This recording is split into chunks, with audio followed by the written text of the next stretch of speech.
Hello viewers, welcome back to my channel Basundhara's recipe. আজকে আমি আপনাদের সামনে কলিজা ঠান্ডা করা একটি রেসিপি নিয়ে হাজির হলাম। আমার আজকের রেসিপি হচ্ছে ডাবের পুডিং রেসিপি। চলুন ভিউয়ার্স, রেসিপিটি দেখে আসি। রেসিপির জন্য এখানে নিয়েছি একটি ডাবটাকে ভালোভাবে ধুয়ে এর মুখটা কেটে নিচ্ছি। মুখটাকে কেটে ডাব থেকে পানিটা বের করে নিচ্ছি।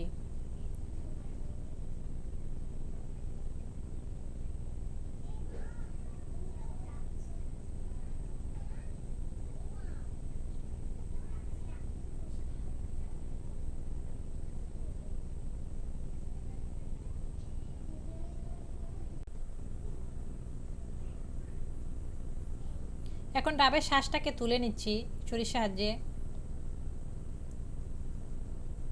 আপনারা চাইলে আরও কচি ডাবটাও নিতে পারেন। এখন আমি ডাবের শাঁসটাকে কেটে নিচ্ছি।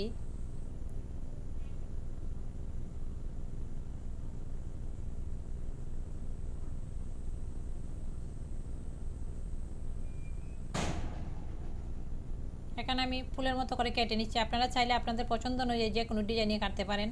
আমি এখানে কিছু লম্বা এবং কিছু ফুল কেটে নিচ্ছি।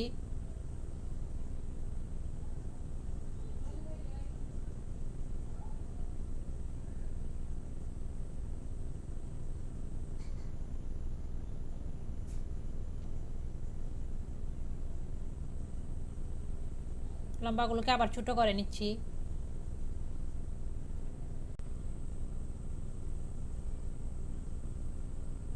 এখন পানিটাকে চেকে নিচ্ছি। এখানে প্রায় 2 কাপ পরিমাণ পানি হয়েছে। অবশ্যই চেকে নেবেন। এখানে নিয়েছি আগার আগার পাউডার। এটা আপনারা যে কোনো সুপার শপে পেয়ে যাবেন। এর মূল্য 150 টাকা।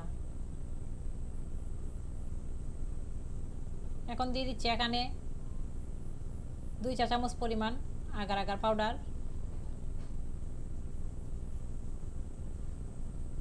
আর দিয়ে দিচ্ছি 3 টেবিল চামচ পরিমাণ চিনি।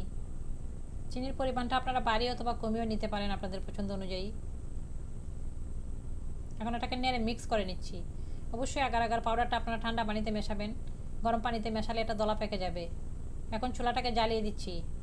চুলাটাকে মিডিয়াম আঁচে রেখেছি। এখন অনবরত নাড়তে হবে।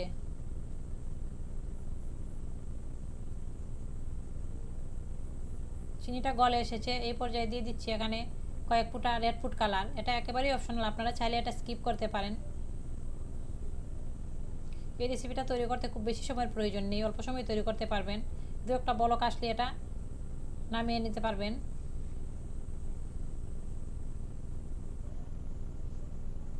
আমার রেসিপিটা দেখার পর অবশ্যই লাইক কমেন্ট শেয়ার করতে ভুলবেন না। রেসিপিটা ভালো লাগলে অবশ্যই আমার চ্যানেলটিকে সাবস্ক্রাইব করে পাশে থাকবেন।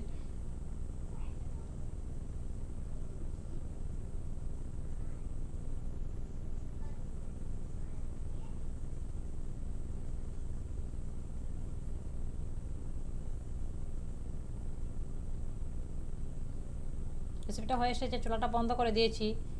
এখন একটি ডিশে আমি আগে থেকে কেটে রাখা ফুলগুলো দিয়ে দিলাম। এর উপর এখন ডাবের পানিটা দিয়ে দিচ্ছি। নেড়ে দিচ্ছি। এখন ঠান্ডা করে আমি নর্মাল ফ্রিজে রেখে দেবো 1 ঘন্টার জন্য। ঠান্ডা হয়ে গেছে। এখন আমি নর্মালে রেখে দেবো 1 ঘন্টার জন্য। 1 ঘন্টা পর আমি ফ্রিজ থেকে নামিয়ে নিয়েছি। দেখতে পাচ্ছেন কত সুন্দরভাবে সেট হয়েছে। একটা ছুরির সাহায্যে একটু হালকাভাবে আমি খুলে নিচ্ছি। দেখতে পাচ্ছেন পুডিংটা কত সুন্দরভাবে জমে গেছে। এখন কেটে নিচ্ছি।